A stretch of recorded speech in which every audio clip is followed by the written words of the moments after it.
Olá, tudo bem? Eu sou o Eduardo Gil. Nesse vídeo eu quero continuar falando com você sobre a minha vida aqui em Portugal, alguns aspectos interessantes. E nesse vídeo especificamente eu vou falar sobre como eu fiz o reagrupamento familiar da minha esposa e do meu filho, tá? Eu tenho aí uma playlist já com vários vídeos falando sobre a minha vida aqui, sobre alguns pontos daqui.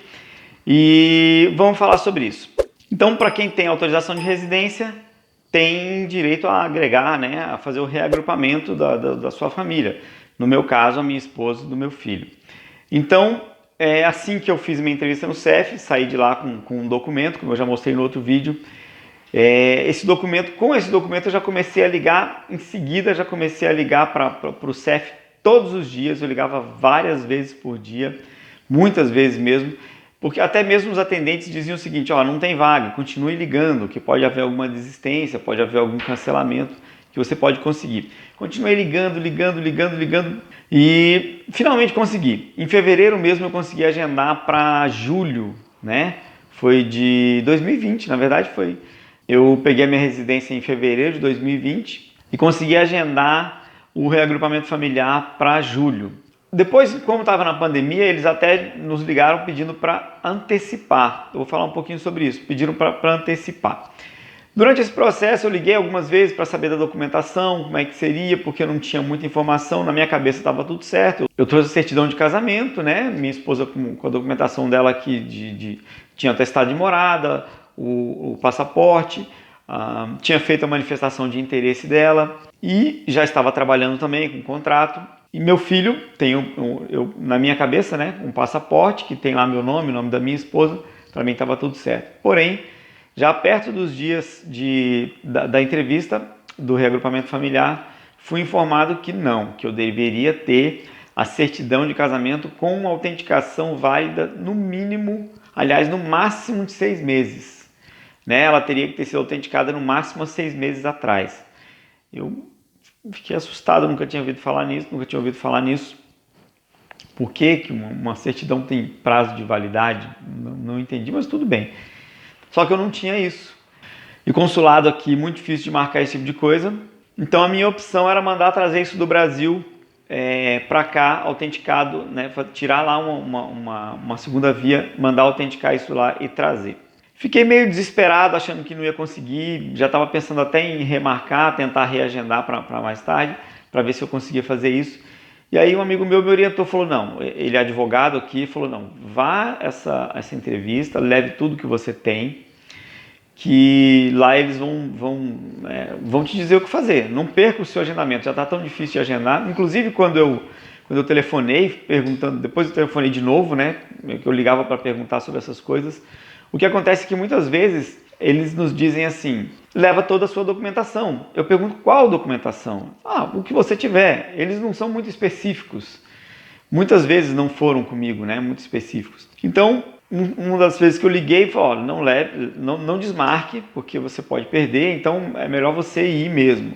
A gente tinha conseguido por uma cidade, fica umas 3 horas daqui. Acabei indo nessa entrevista. O que me pediram lá? Pediram o atestado de morada da minha esposa, o contrato de trabalho da minha esposa, pediram os 3 últimos recibos de salário dela, pediram os meus recibos de salário, apesar de eu estar desempregado, porque na pandemia eu fiquei desempregado. Assim que entrou a pandemia, eu fiquei desempregado.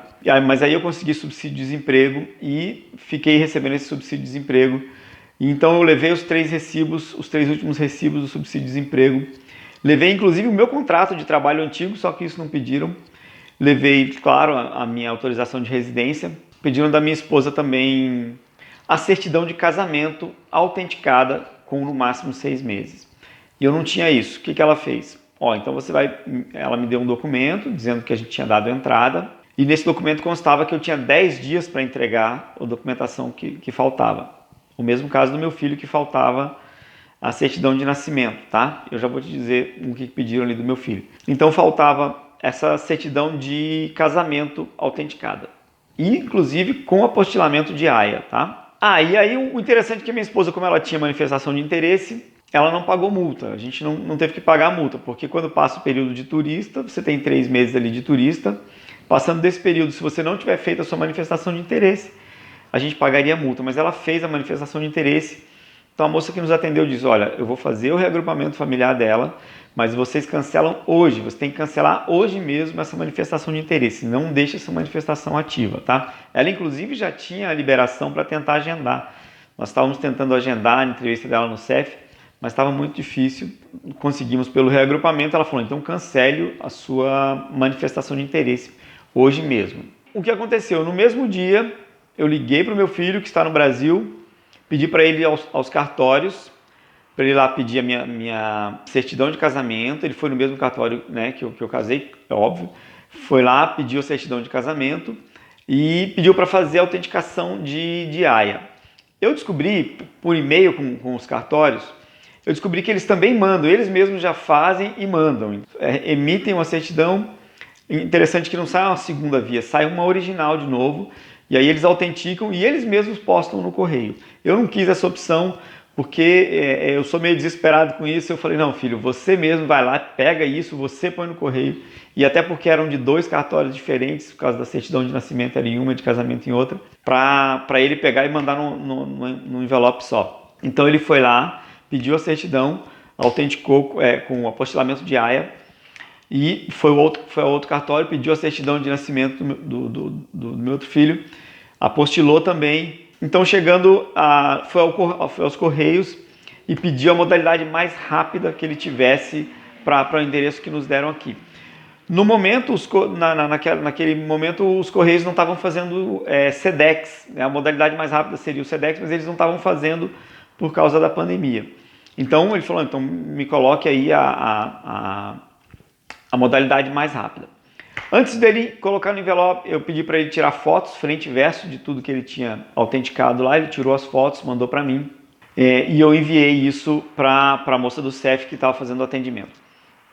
Mas, né, então, voltando ali para o momento do atendimento, para o meu filho, para o reagrupamento familiar do meu filho, pediram, claro, os meus documentos, que foi no caso o atestado de morada, aqueles meus outros documentos que eu já tinha falado, e dele pediu o atestado de morada, pediu a declaração de matrícula. Fui à escola, pedi a declaração de matrícula, ela me pediu isso. Como estava entre o período escolar, né, tinha terminado o ano letivo em junho, nós estávamos em julho e o outro ano letivo para começar só em setembro. Eu consegui fazer a matrícula dele, já fazer a rematrícula para o outro ano, e eu apresentei isso também. Não sei exatamente se ela iria me pedir isso, porque como estava entre os períodos, mas como eu falei que tinha, ela falou, então me dá também, aí tirou fotocópia também de tudo, e veio aquele documento, um documento como esse daí, que você pode ver que embaixo nesse documento aí diz, faltam documentos, que eu tenho aí um prazo para entregar esses documentos. Então, chegando, né, eu falei que no mesmo dia eu pedi isso, meu filho mandou para mim, ele postou isso lá, e aí eu mandei, ela falou que era para mandar para um determinado endereço, e me deu o e-mail dela, olha, se você mandar, me avisa por esse endereço aqui, por esse e-mail aqui. No e-mail dela eu coloquei então lá, olha, coloquei as fotos dos documentos, já estão autenticados, já está aqui, e mandei também a foto da postagem no correio. Alguns dias depois eu recebi, por e-mail, nós recebemos outro documento, como esse já, que é igual o que eu recebi na autorização de residência, e aí nesse já constava o recibo, constava aqui que já era o protocolo já para aguardar a carteira. Não sei se ela aceitou o e-mail com as fotos, ou se realmente o documento chegou tão rápido assim para ela, porque eu achei que não chegaria em menos de 10 dias, né? Eu tinha entendido que eram 10 dias, então eu não sei se já tinha chegado ou se ela aceitou e deu continuidade no processo só com aquelas fotos, na verdade eu não sei, tá? Só sei que foi isso,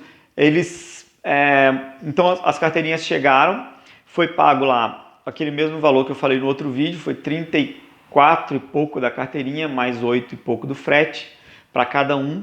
E o meu filho teve que pagar também uma multa. Nós tivemos que pagar uma multa relativo depois que ele completa 16 anos, porque as crianças até 16 anos, mesmo que não tenham manifestação de interesse de estudante ou que seja, eles não pagam multa.